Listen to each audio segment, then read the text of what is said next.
Chris, so we were talking in our episode a lot about the importance of retrospective on reflecting on your progress and ways of working. Do you have any tips for teams to apply that to their ways of working?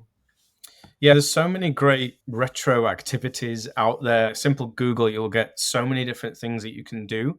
I think one of the most valuable things that I find, and this is what I help with my clients and their teams when they're looking at retrospectives, is going back to that point around shared ownership and shared accountability for all the decisions that we're making. Doesn't matter what kind of retro activity you do, if you don't front load it with that concept and that mindset, your retro is never going to be as valuable as you want. So the thing that I was introduced to the teams I'm working with is what's called the retrospective prime directive.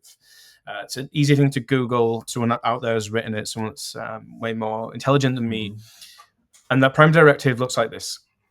Regardless of what we discover during the retrospective, we understand and truly believe that everyone did the best job they could, given what they knew at the time, their skills and abilities, the resources available, and the situation at hand. And it's a really nice foundational start to your retro. So everyone's on the same page. There is no blame culture here. We accept ownership and accountability for the things we did together, given what we knew at the time and everything we had. We made those decisions together, and that's where we are today. If it is the wrong one, we can now use this retrospective to look back and think about what we might do differently in the future. Cool. And how does it usually work in practice? Is something that you read up front in the beginning of the meeting? Absolutely. So there's a few different things. I've written about this as well. So if anyone cares to look at my Medium page, I do touch on these things. There's certain things I believe that a retro should always have. The first one is the overall health check. It's a 1 to 5 where everybody either writes down on a post-it note how they're generally feeling in the team and the work that they've been doing. The second is a safety check.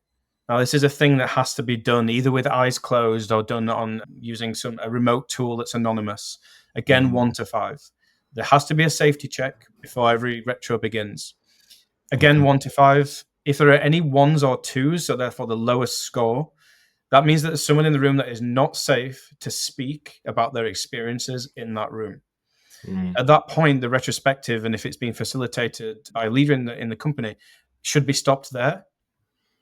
Those people can then reach out to the person who's running that retrospective to discuss why they don't feel safe, and then we can make a decision on whether they're going forward. What tends to happen when there's someone in the team that doesn't feel safe is we bring in like an external facilitator, maybe another person from a different team, different part of the organization, and we'll run a completely different retro because there's a lack of safety. And then the third one is a prime directive that I just read out. So those three things have to happen at the beginning. The prime directive is something that should always be passed around the room. So each retro we have, someone should read it out. It should always be a different person. Should never be the manager of anybody in the room either, because that sets the wrong tone. Okay, interesting. I haven't heard about that one, but that sounds super interesting. And the safety check as well, I think it can be really powerful.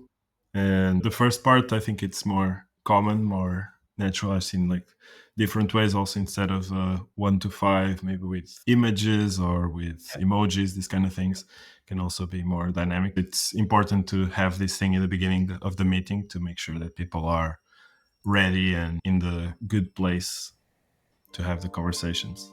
Absolutely. Awesome. Cool. Thanks for sharing. I'm sure this will be useful.